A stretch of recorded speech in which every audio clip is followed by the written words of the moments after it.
So whatever doubts you have, you can let me know. The first 5 to 10 minutes can be utilized for it. Then we will go to the next part of the chapter. So any doubts? Sir, I saw the answer, but there are no assignments, sir. Yes, In sir. physics. I clicked the video, then I pressed to go to batch. I didn't see any assignment in physics. In maths, I saw, but physics, there's no assignment. There is no assignment. How can there not be? Many people have submitted. And I sent a separate message also saying that NCERT questions 1 to 17, right? Exercise questions 1 to 17, I put it. So I clicked the video, pressed to go to batch. I didn't see any assignment, sir. Go to batch. No, see, Mithun, it is there already. Okay, you check it again. Because I've seen, there are, I'll tell you the statistics. Okay, I'll show you also.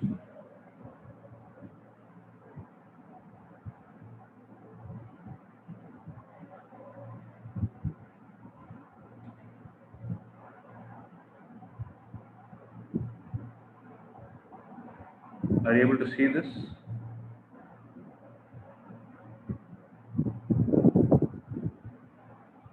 It's already there, and students are submitted. Sir, it's not, sorry. No problem. We'll check it again, no problem. Okay. Okay, sir. I've already put it in the group also. Others? Sir. NCERT exercise 1 to 17. Yeah, that's what I told. Fourth question. Yeah, what is the fourth question?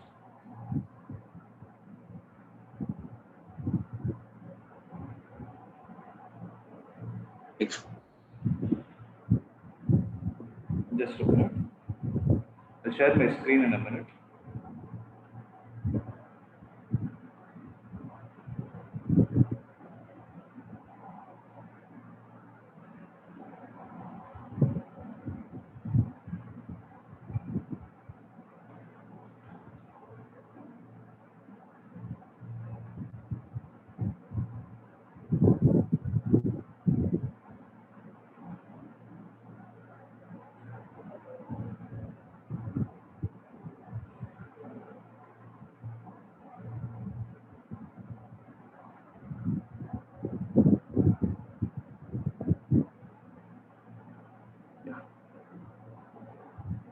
So I hope you're able to see the screen, right?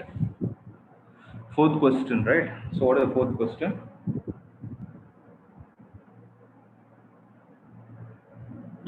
Explain the meaning of the statement electric charge of an object is quantized. What is the meaning of this? So what do we mean by quantized?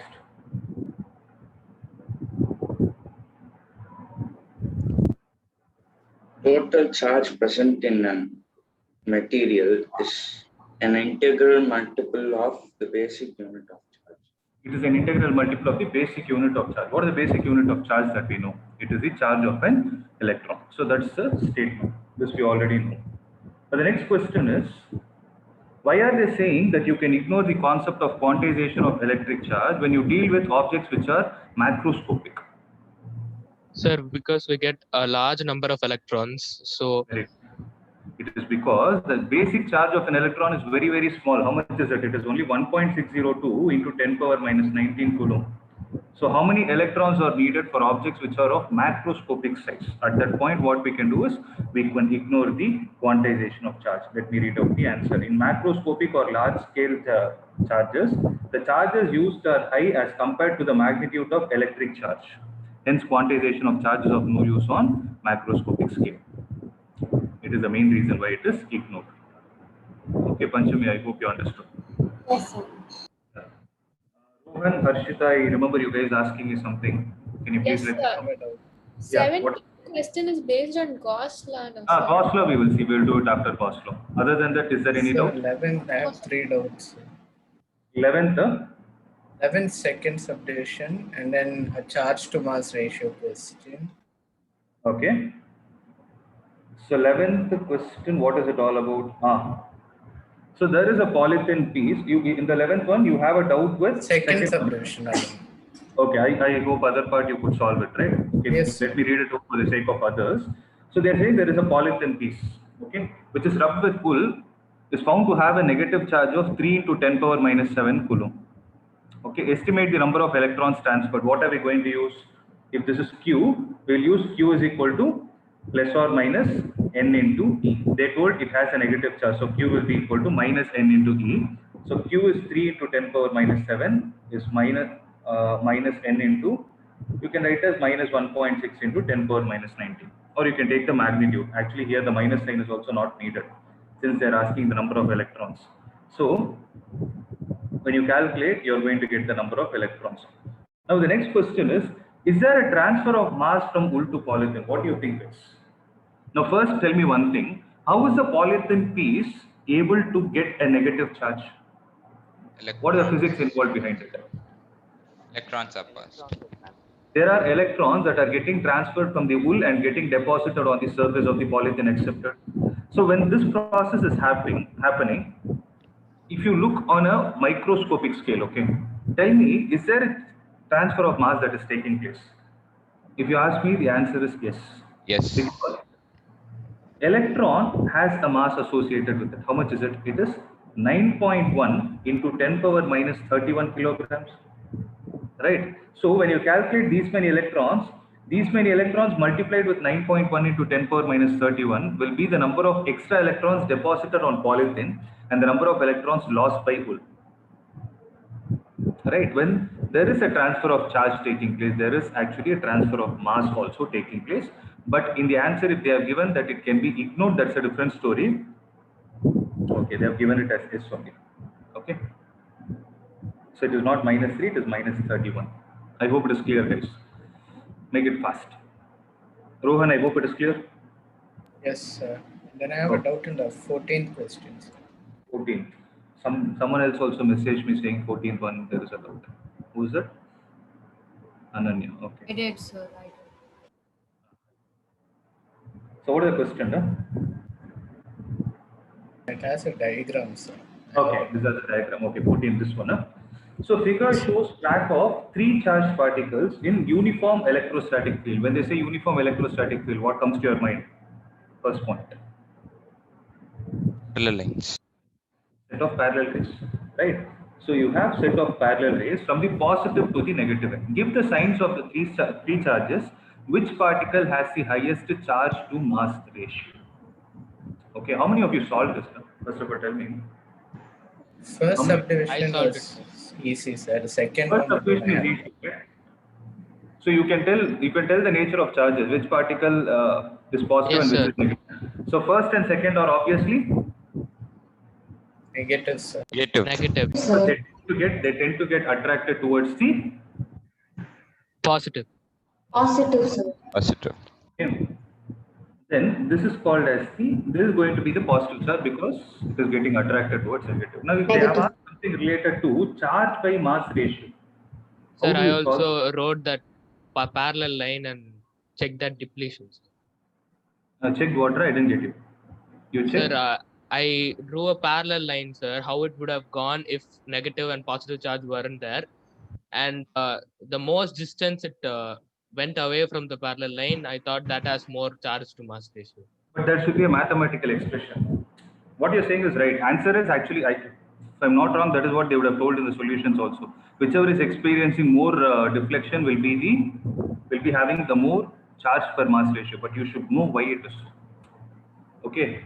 See, I'll give you a mathematical reason behind it. This is not there in the textbook or anywhere. Please make a note of it. Okay. If you guys have written it as more deflection, more charge by mass ratio, it is right. But why it is so, you guys should know. Does anyone know the answer for that? Anybody with the answer why it is so?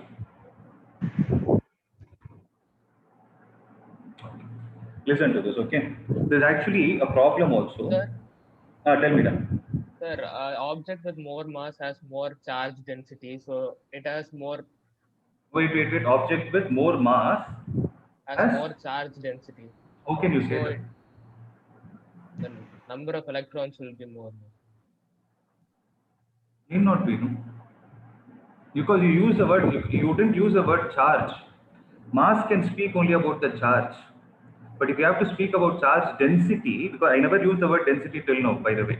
Okay, secondly, if you have to speak about density, my question is, what kind of a density are you trying to speak about? Basic definition of density, another mass density, it is mass per unit volume. When you use charge density, you need to say it as charge per unit length, or charge per unit area, or charge per unit volume.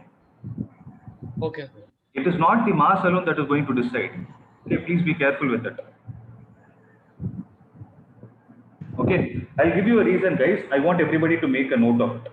I'm going to use some simple mathematics to arrive at this expression. I'm going to use basic equations of motion. Okay, let me call the length of this plate to be L. Okay, if I project a charge particle, which is having a positive value closer to the positive plate, exactly perpendicular to the electric field. So this is the way electric field is. If I project it perpendicular to electric field, what do you think is going to be the path which it is going to follow? This is where an important question comes. Sir, What do you it think? goes downwards. Downwards. I have question. When you say downwards, is it going to experience? Is it going to travel in a straight line path? Is it going to No, travel sir, in a curved because path? it has another force acting parallelly. So It has only it will one be force. played Other like a force. projectile. Very good. Excellent. It will actually travel like a projectile. Projectile follows what path? It follows a parabolic path. Right? It follows a parabolic path. So when that is the case, it will go in this way. That is the reason why, if you observe, all these diagrams have the same pattern. Right? If I call this deflection as y, okay, if I call this deflection as y, I am applying the equations of motion along x direction. S along x direction is equal to ux into t plus half into ax t square. S along y is equal to uy into t plus half into ay t square. I can remember, I can apply all these things only if the acceleration is constant. What is the acceleration here? The charge, so electric field, if I take it as E, what is the force experienced by the particle? Force is equal to charge multiplied with electric field according to electrostatics. Correct? Yes, sir. Yes, sir. Yes, The sir. same thing is equal to m into a according to Newton's law. So A will be equal to Q into E divided by m, accepted. So if I observe all these equations, Q is a fixed value. Charge of the particle is not changing. Electric field is fixed because they use the word uniform electric field, or else you cannot apply all these equations of motion. And mass of the particle is constant. Okay, so acceleration as a whole is constant. But this acceleration in this case is acting along x direction or y direction? Y direction, sir. Perfect. So it is acting in the y direction, in the downward side, in the direction of electric field, because I've taken it to be positive charge. Last class I told you, positive charge will accelerate in the direction of electric field. Negative charge will accelerate in the direction opposite to electric field. Seriya? So S along x is equal to ux into t plus half ax t square. So what is the distance traveled by the particle in time t? Along x direction, it has traveled a distance of L. So L is equal to, what is the value of ux along, what is the value of u along x direction? It is u into the time taken by the particle is t plus, what is the only acceleration acting on the particle? Is there any acceleration acting Downwards. on x? It is only downward. So x acceleration will be 0. Correct? Everybody? Yes, sir. Yes, Yes. sir. Yeah. Yes, sir. Similarly, Sy is nothing but y. The displacement of the particle in y direction is y. So y is equal to, what is the initial velocity of the particle in y direction? 0, sir. Because I projected the particle horizontally. So 0 into t plus half into acceleration of the particle along y direction, we already know, q e divided by m into t square. So from this, can I say t is equal to L divided by u? I will take it and substitute it here. So y is equal to q e divided by 2m into L square divided by u square. Right? Now observe this expression. E is constant, L is constant, initial velocity is constant, mass is constant. Okay. So can I say y is directly proportional to q divided by m? This is the charge, this is the mass. Charge by mass is what is called as charge by mass ratio. So and that is the reason why, if you observe the diagram, the particle which is experiencing more deviation will be having more charge by mass ratio. Am I clear? Yes, sir.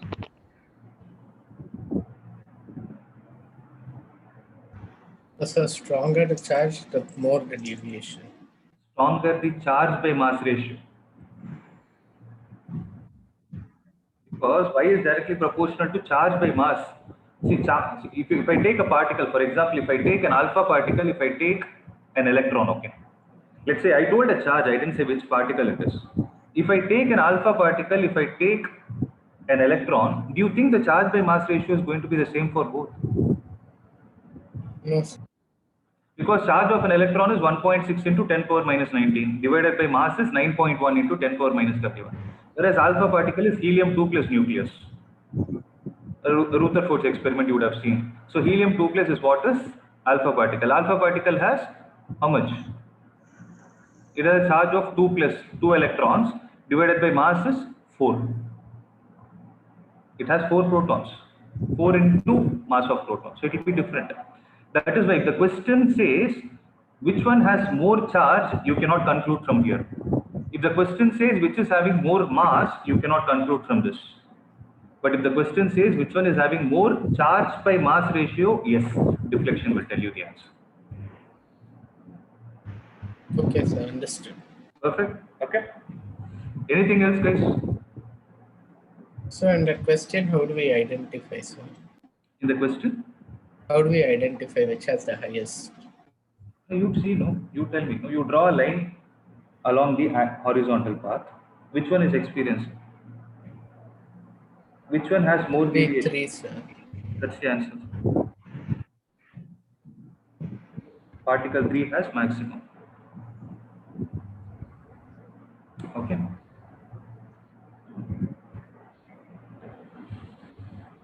Shall I move on to the next one, guys? Shall we move to the next concept? I have doubt even in 16th. 16th. What is 16th 16th? question, sir. Okay, 16th, I think it is easy one.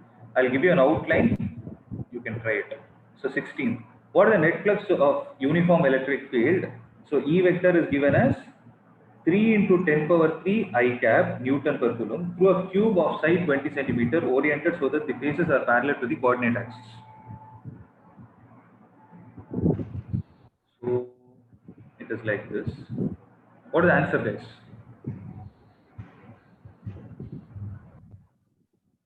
If I take a cube like this, okay. So this is x-axis, this is y-axis. Okay, I'll take this as y-axis and this as z-axis. I hope you understood what you mean by the sides are aligned along the coordinate axis. In this case, the only electric field that is existing is in the positive direction. So if I take a set of arrow marks like this, 1, 2, 3, 4, right? What are the only two sides through which the flux is going to be present? Left and the right. The left and the right. Reason? Because in the other things, it is parallel to, perpendicular to the Perpendicular to the surface area vector. perfect. They are perpendicular to the areal vector. So electric field is only in one direction.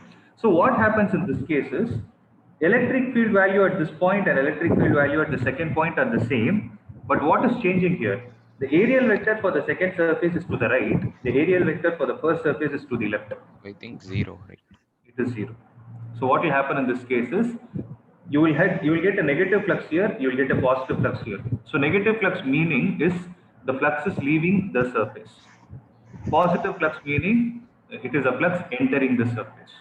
So the number of field lines entering is equal to the number of field lines that are leaving, hence the answer is 0. I hope it is clear. Rohan. Yes, sir. Clear, sir. Okay. Yes, sir. Now we'll move on to the next important concept and the last part of this chapter, which is what is the name, guys? Gauss law. Gauss law. Gauss law. Let's see. Okay. Gauss law.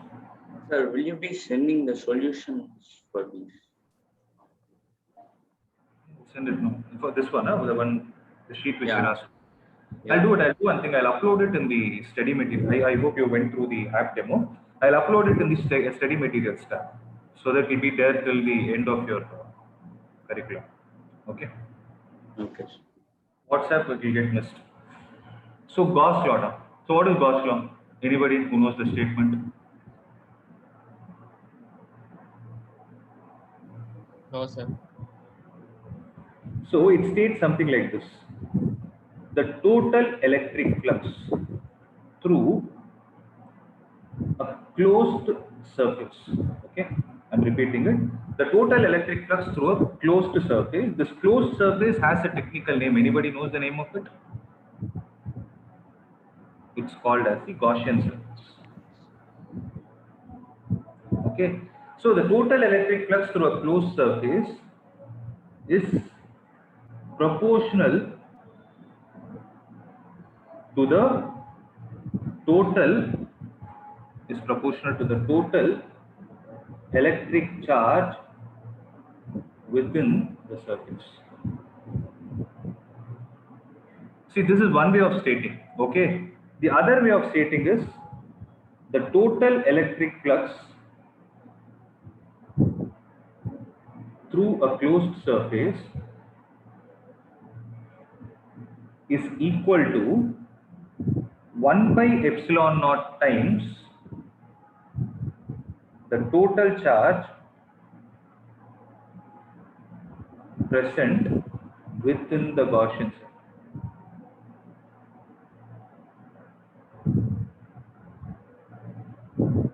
Okay, so total electric flux through a closed surface is equal to 1 by epsilon naught times the total charge present within the surface. You can take both of the equations. Okay, so for exam purpose, I would suggest you take the second one. This is the way they would have taught in your school also, right? So keeping these points in mind, so the derivation is not important, it's not our concern. Okay, so mathematically the total flux is equal to 1 by epsilon naught times the charge enclosed. Okay, this is the simplest way to write. This is one way of writing. Or the other way of writing is you will put an integral and you will put a circle around it. Okay, E vector dot dA vector is equal to 1 divided by epsilon naught into the charge enclosed. This is another way of writing. Let me explain what it is. This is called as surface integral. Okay, surface integral of E vector and dA vector. Okay, forget about the integral. What does E into dA give you? Electric field and areal vectors dot product is nothing but, Dipole. right? It is electric flux. It is electric flux, right? It is electric flux. Okay, so E vector dot A vector is directly writing flux. Whereas when you use a differential coefficient that is dA, you always need to integrate it. So here the type of integration that you're doing is called as surface integral. Here we will not take any limits. I will tell you how to handle it as we go through the next concept. Okay. So this is the math. This is another way of writing the total electric flux. This you will write it in the case of a non-uniform electric field. Okay. Till now we didn't face that kind of situation. When you have non-uniform electric field, at that point, we would need this. Am I clear? Yes, sir. Yes, sir. Okay. So here, an important note is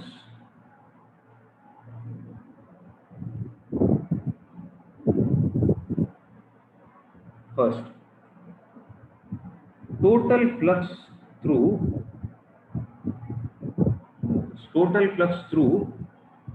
any closed surface is always dependent on the total charge present and is independent of the location or orientation.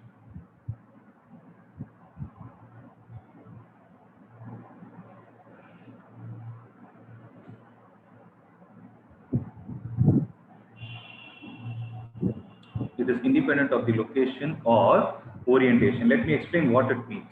Okay. I hope you guys copied it. Total flux through any closed surface is always dependent on the total charge present and is independent of the location or orientation. What is the meaning of it, guys? See,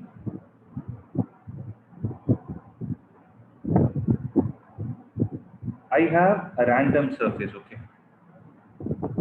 I have another random surface. In this case, let's say there is a charge here plus Q1 and there is another charge Q2. And here also you have the same charge Q1 and Q2. Now I put a question like this. Tell me what is the flux in the case of first and second? What is the flux in the case of first and second? And according to Gauss law, what is going to be the answer? Q by epsilon naught. So Flux 1 will Q1 be plus Q2 by epsilon naught. yes, it is Q1 plus Q2 divided by epsilon naught. And flux through the second surface is also Q1 plus Q2 by epsilon naught. So you are able to understand one thing. What is it? Wherever you place the charges within the Gaussian surface or the closed surface, the total electric flux depends only on the magnitude of the total charge. Okay, it is independent of its location. That is what I meant. I hope it is clear, guys. Yes, sir. Right. Second important point is charges present within the closed surface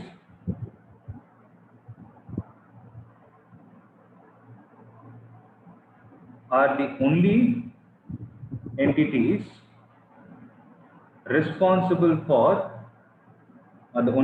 responsible for total flux. Any charge outside the closed surface, will be what? Will contribute zero magnitude to the flux. Will contribute zero magnitude of flux. Or else they will not contribute, that's it. Will not contribute to the flux. Okay. So what I'm trying to say from here is Q1, Q2 minus Q3, I have a surface. Q4 and Q5 are here. So what is the total flux through this surface, guys?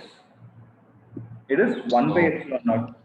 It is To Q1 plus Q2 Q2 minus Q3. Q3. Okay, Q4 and Q5 do not contribute. So how many ever charges are there? They are present outside the system where you are trying to calculate the flux. The answer will be 0.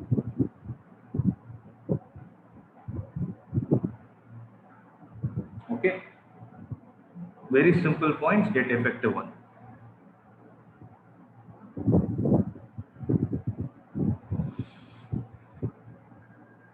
Shall I move on?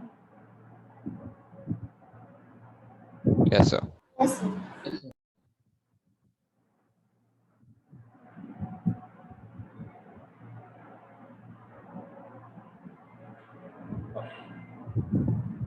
So the next is charge densities.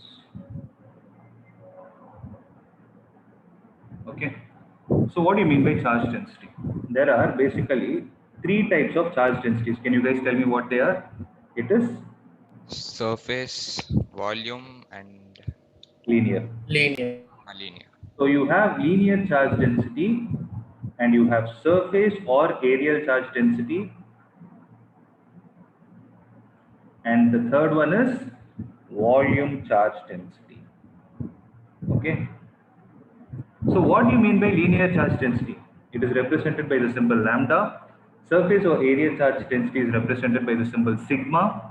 And the third one is represented by the symbol rho, RHO.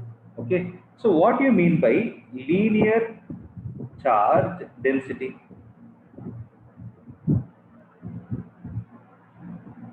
Total charge present per unit, how much? Total charge present, okay, total charge present per unit length. Length. If you're able to define the total charge that is present over the unit length, then that is what we call it as linear charge density. For example, I have this pencil now. So I take this and let's say I'm rubbing against the wall or I'm rubbing against my hand, then there is a possibility due to friction that there will be a transfer of charge that is going to take place. If the charge is going to get deposited on the surface and if I ignore the thickness of it, okay, if I take only the length into consideration, ignoring the thickness, then I can call this as a one-dimensional object. For this one-dimensional object, where will the charge go and sit? It will go and sit on this surface. Okay. So if I have a charge like this, a linear surface, if the total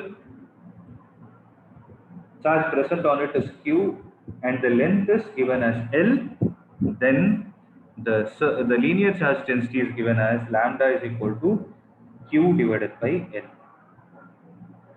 Okay. So what is going to be the SI unit for it? Coulomb per meter. It will be coulomb per meter. Sometimes what they will do is they will give you charge density and unit. You should be able to identify what type of charge density they are speaking about. Sir, Tell me. linear charge density is not only restricted to one-dimensional figures, no, sir. It is one dimension. If you have a one-dimensional object, then there is only one possibility that the charge will get deposited only along the linear surface. We cannot find linear charge density for two-dimensional or three-dimensional objects. You cannot find linear charge density for two-dimensional and three-dimensional. If the object itself goes to two-dimension, then what will happen is the charge will get deposited on the area. Then it becomes surface charge density. Okay. Okay. Best example is your paper.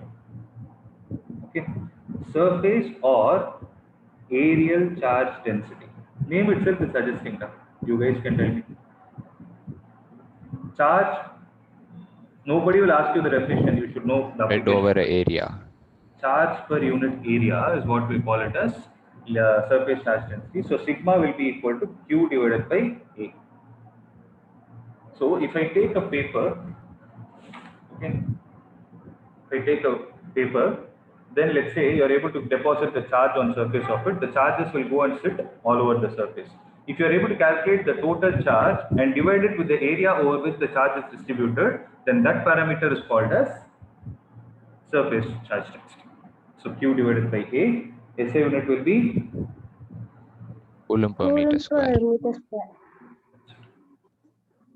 Okay. Similarly, volume charge density.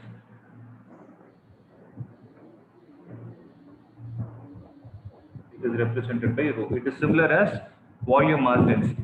It is nothing but charge per unit volume. So charge per unit volume is what we call it as volume charge density. And how is it represented?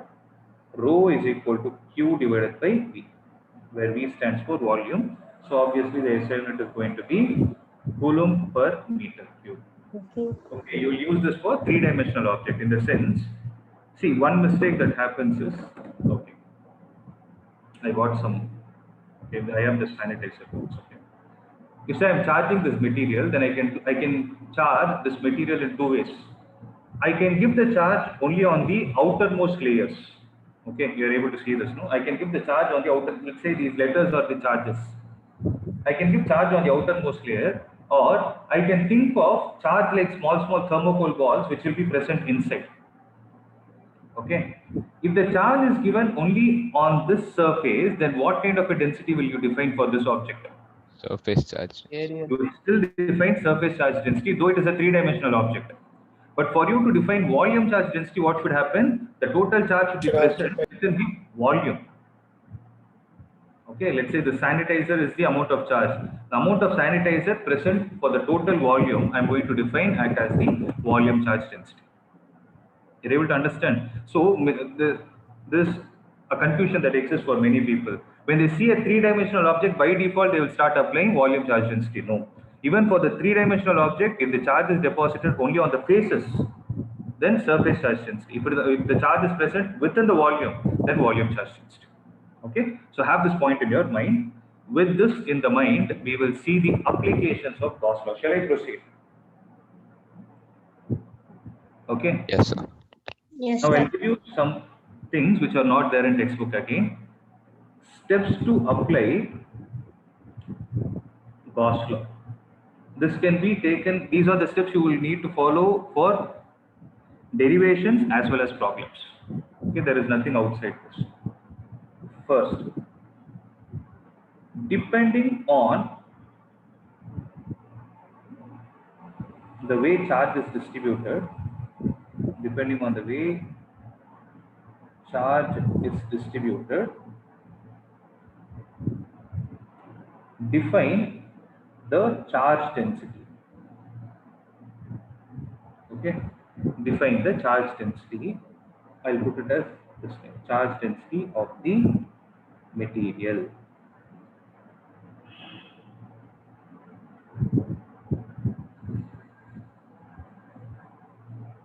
Okay. Second, now what will happen is, consider a Gaussian surface. Consider a Gaussian surface. So Gaussian surface is always three-dimensional. Have this in your mind. Consider a Gaussian surface symmetric about the charge distribution. Symmetric about the charge distribution. Okay, that is the second point. Third, on the Gaussian surface,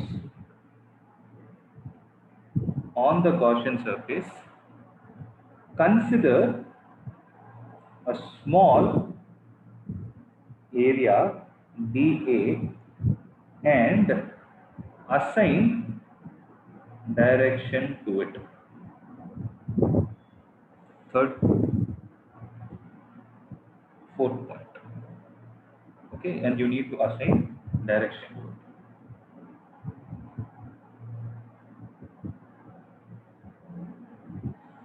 Fourth is, give direction or assign direction. Don't use the word give. Assign direction to the electric field due to the given charge distribution.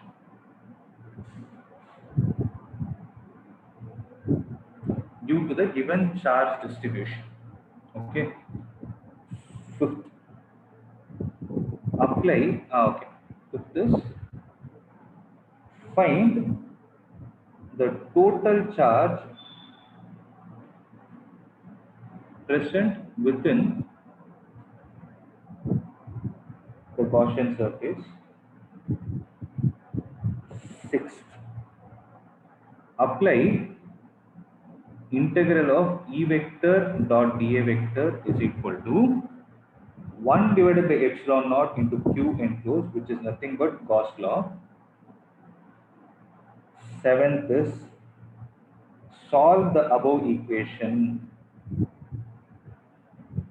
and find the desired electric field. Okay, so this is what you need to understand. I hope you guys have written along with me. Okay, so make a note. This is very, very important. So when I'm going to explain the application, Sir, once can you go up, sir? Yeah, I'll go there. Okay, is this fine? Yes, sir. Done, sir. I had to move. Others, I hope everybody is done with this. Yes, sir. Right. Now what I'm going to do is, I'm not going to apply anything outside these steps. I'm just going to follow them to understand the steps to be followed to apply Gauss law. Okay. First, I'm going to apply Gauss law for the simplest charge distribution that is possible, that is a point charge. So I'm going to find a value like this. Find the electric field due to an isolated positive charge at a distance r from it. Okay, at a distance r from it, and the bracket use Gauss law. Okay, now see. So I have a point charge here. So first step is what? Depending on the nature of charge distribution, define what? The charge density of the material. For a point charge, there is nothing like charge density. Right? Second step is what? Consider, guys, read it out. Consider Gaussian surface. Instead what of did I say? Gaussian Gaussian surface, surface. symmetric about the charge About the distribution. charge Exactly. So it should be distribution. symmetric about the charge distribution. When I have an isolated charge, what is a structure we can think which is symmetrical to this? Line. Yeah. It should be a sphere. I told Gaussian surface should be three-dimensional, no? Okay. So I can, the locus of all points which are equidistant from a fixed point in 2 dimension will give you a circle, in 3 dimension will give you a sphere.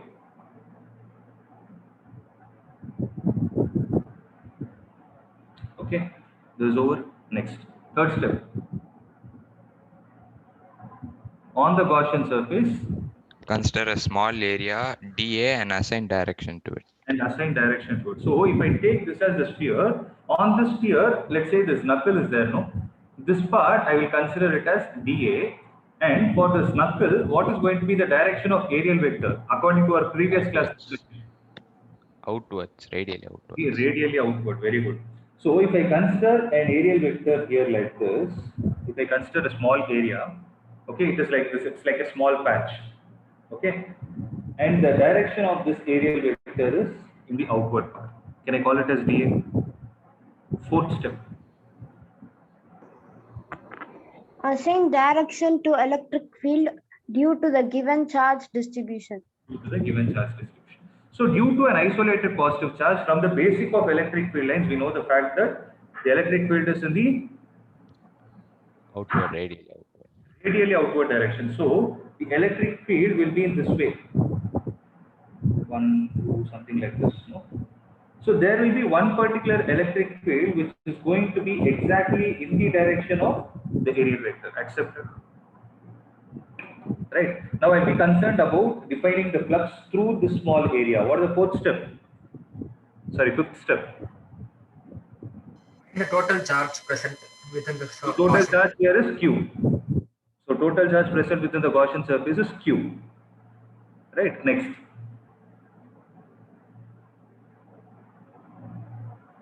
Apply the formula, sir. Gauss law. The formula. The surface integral of E vector dot dA vector is equal to 1 by epsilon naught times the total charge enclosed by the Gaussian surface. So surface integral of electric field at this point P, let's say this is the distance R, electric field at point P is going to be a constant, because we know the fact that electric field due to a point charge at equal distances from it is going to be a constant value. So electric field is constant into the value of dA vector is dA only, magnitude is dA. What is the angle between electric field and aerial vector? In this case, it is cos 0 degrees is equal to 1 divided by epsilon naught into the total charge is Q. Now tell me one thing, guys. Due to a point charge at a distance r from it, what is going to be the value of electric field? We have applied it many times. E is equal to KQ by R square. KQ divided by R square, which is nothing but 1 divided by 4 pi epsilon naught into Q divided by R square. Correct? So this should be the same answer we are going to get by applying Gauss law as well. That's what we are going to do. So whenever you do integration, whichever is not a differential or a varying quantity can be taken out of the integral. Here, out of E, dA and cos 0, which is constant? 0. Electric field is constant and cos 0 is constant, which is 1. So the electric field will come out of the surface integral. E into the surface integral of dA will be equal to Q divided by epsilon naught. So it is Q divided by epsilon naught. Now this is where you need to understand one fact. See, I'll explain this. Okay. Let's say I have a line of length L. Okay. Let's say I have a line of length L. If I take a very small portion, calling it as dx. Okay. So there are two terms used in mathematics. One is dx and the second is delta x. Okay. So wherever you see dx, it's a differential coefficient, means it is infinitesimally small value. To speak in terms of science, it is like a thing that can be observed only under microscope. But I cannot draw such small thing. That is why I took it as dx. So delta x is a measurable quantity. I hope you understand this. Okay. Now, if I have dx in my hand and I'm asking you from dx derive the value of L by using some mathematical operation, what will you do? Integration. You will do integration from where to where? You will do it from, if I take this length as 0, I'll take this length as L. If I do integration of dx from 0 to L, that is what is going to give me capital L. Okay. So this kind of an integration is called as line integral. Okay, right? This is called as line integral. So generally line integral is used to calculate areas. Okay. Now what did I call this as? Surface integral. Surface integral means, understand the difference. On a line integral, what you do is you take a linear parameter. Dx is a linear parameter. Dy is a linear parameter which is related to length. Whereas dA is not a linear parameter, it's a two-dimensional parameter. Correct? So if I take dA here, like if I take a sphere, there is one small portion, differential coefficient dA present. Like that, how many such dAs do you think will exist on that particular sphere which you have considered? Right. There will be infinite number of values, which is difficult for us to calculate. So when I add all these dAs, what do you think I will get? Area. I'll give you two options. Will I get the surface area of the sphere or will I get the volume of the sphere? Surface area of the sphere. We get the surface area of the sphere because, see, try to understand, okay? This book is there, no? So if I take each pink dot as a small dA, if I take each pink dot as a small dA, pink dot, you have black dots, you have letters, everything is there, right? This book has a particular area associated with it. So if I take this dA and if I write surface integral of dA, then what should I write? I should write the surface area of this side. Correct, Apuris, are you able to understand this? A very, very, very important point. This is where people make mistake. Right. Now, in a similar case, if I have a sphere, if I add all those values, what am I going to get? I will get the surface area of the sphere, and with whose value is mathematically how much? 4 pi r square. It is 4 pi r square. 4 pi r square. This is equal to q divided by epsilon naught. This 4 pi r square goes to the other side. E is equal to q divided by 4 pi into epsilon naught r square. Is this not the value that we have seen already in the case of Coulomb's law? So same thing can be derived using Gauss law. Okay. So when I say, when you read something called as applications of Gauss law, application of Gauss law is not to find the flux. Rather, it is mostly used to find the electric field due to different charge distribution. Right? I hope you guys made a note of it. Can I go to the next application? Yes, sir. Yes, sir.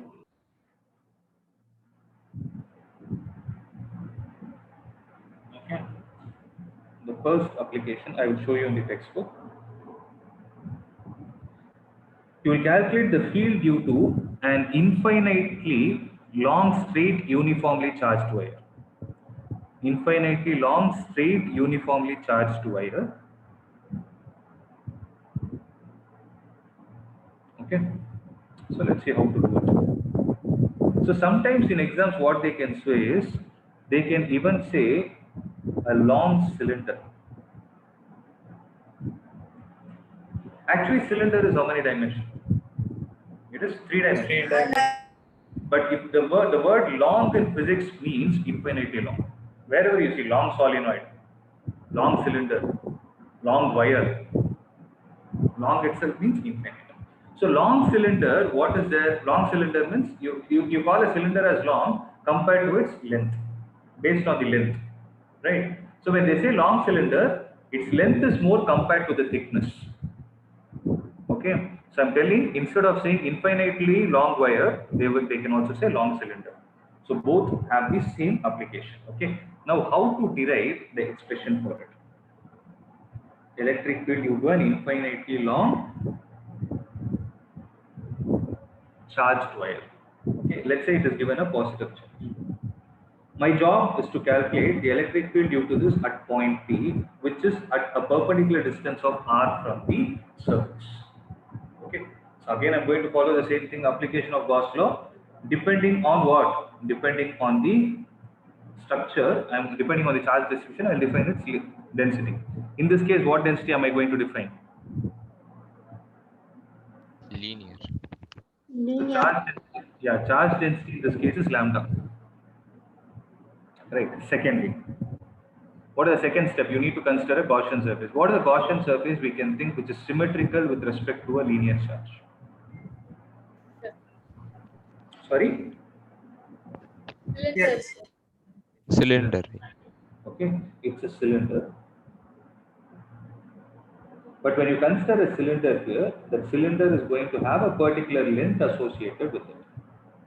If I call this height as h, okay, if I call this height as h, the cylinder has, see, one important point I forgot, guys, please make a note. Go back to the roots. I told you consider the Gaussian surface, no? Add a point to it. Second point, consider a Gaussian surface. To that point, add the last statement. Note that the Gaussian surface should always pass. Note that the Gaussian surface should always pass through the point where the field is to be calculated. Gaussian surface should always pass through the point where the field is to be calculated.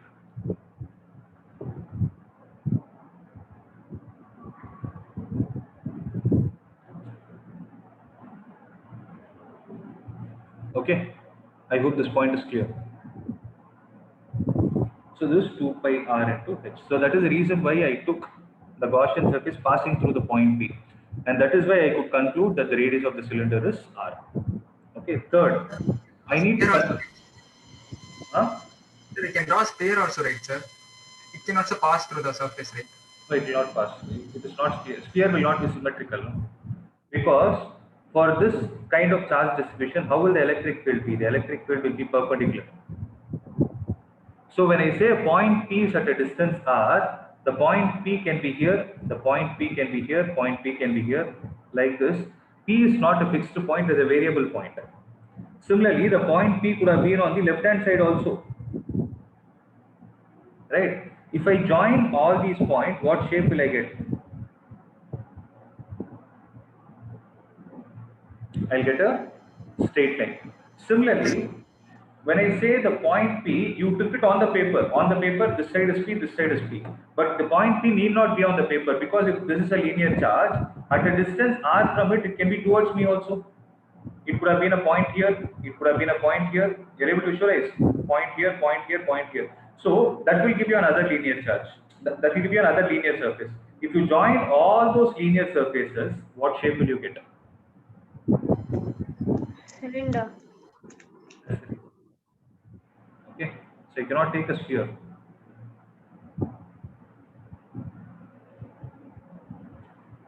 Third is water. Third step is you need to consider an area on the Gaussian surface.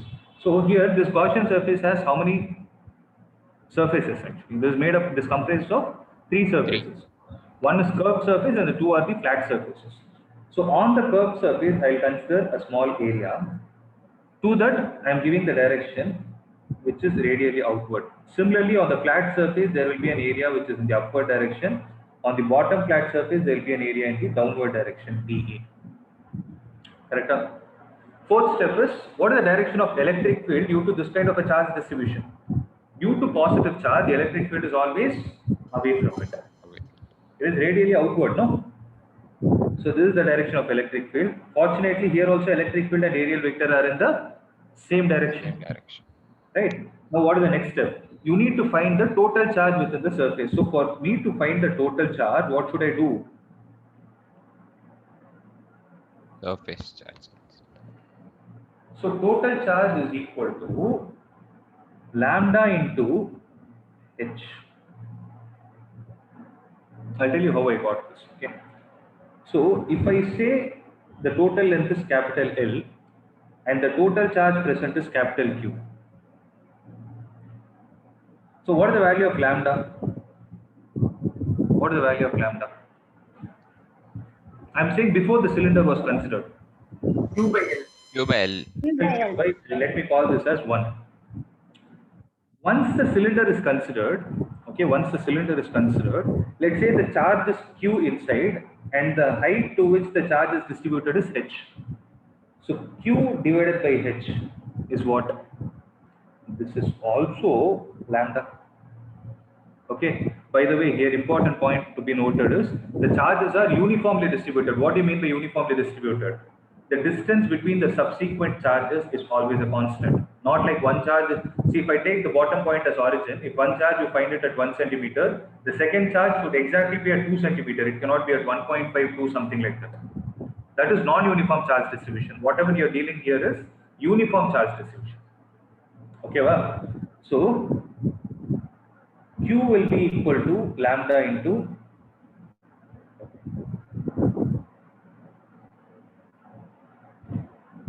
so lambda is equal to Q divided by h. Let me call this as 2. So lambda into h will give you small, and that is the reason why I wrote it as lambda into h. Okay. Now, what is the next step, guys? I found the total charge also. What is my next step? We'll apply the form. Apply Gauss law. Surface integral of E vector dot A vector is equal to 1 by epsilon naught times the charge enclosed by the Gaussian surface. Correct? So surface integral of E into dA into cos of the same 0 degrees is equal to, what is the charge enclosed, guys? Lambda multiplied with h divided by epsilon naught. Okay, what is constant from E dA and cos 0? E. E and cos 0. E and cos 0 both. So E will come out of the integral. Surface integral of dA will be equal to lambda into h divided by epsilon naught. So E into the surface integral of dA in this case will give you what? I'll give you two options. 2 pi RH or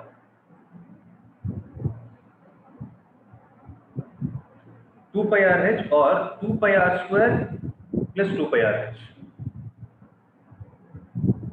2 pi RH, sir. 2 pi RH. It is only 2 pi RH because where is this area considered? It is considered on the curved surface. So when I say curved surface, it will be 2 pi RH. Don't make a mistake of writing 2 pi RH plus pi R square. No. Is equal to lambda into h divided by epsilon naught. H and h will get cancelled. What is the value of electric field? Lambda divided by 2 pi epsilon naught R. This is the electric field through the curved surface. This is the electric field through the curved surface. What is going to be the case of electric field through the top surface and bottom? Last class itself I told you. So since the area vector is perpendicular to the electric field, the Answer will be charge 0. will be 0. So the only electric field that is present in this case is the electric field through the curved surface, and its value is given as lambda divided by 2 pi epsilon naught times. Clear? Now what they can ask is, they can ask you to draw the electric field as a function of distance. Okay. So what are you able to observe? Electric field is inversely proportional to R. So answer will be a rectangular hyperbola.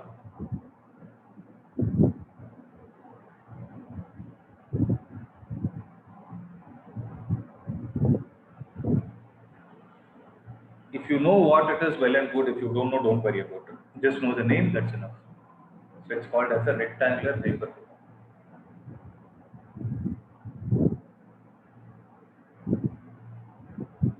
Okay. So this is all about the electric field due to a linear charge distribution. Okay. So in the next class, we will see what is the electric field due to surface charge and volume. With that, we'll be completing this chapter, and from Wednesday we'll start the second chapter. Okay. Is there any doubt from today's class? No, sir. No, sir. No, sir. Okay. So one last update, guys. See, as I mentioned in the tutorial, right? Like if you guys can go to the feedback section after the attendance, feedback section under attendance tab, give feedback on everyday basis and let us know if there is any doubt. Okay, please make use of that section so that we'll have a clarity. If I know that many of them were not comfortable, no, I will try to correct and explain it again in the next class. So I want everybody to take this and spend 2 minutes of time after the class, enter your feedback and make sure you enter if you have any doubts. If you don't have any doubts, just write it as no doubts. That's it. Or you can leave it blank. If you have no doubts, leave it blank. Okay. Similarly, for assignments also, you have an option called talk to tutor. You can message then and then. Okay. So I'll get clarity. Not only me, the same will be done with other teachers also. So I will discuss with them and we can provide you better service. That's what I'm trying to explain. Okay. So please make sure you enter, you give a feedback after every class. That's it, guys. See you all tomorrow. Thank you, sir. Thank you. Thank you, Thank you, sir. sir. Thank you, sir. Sir, I have a doubt actually. Yeah, tell me.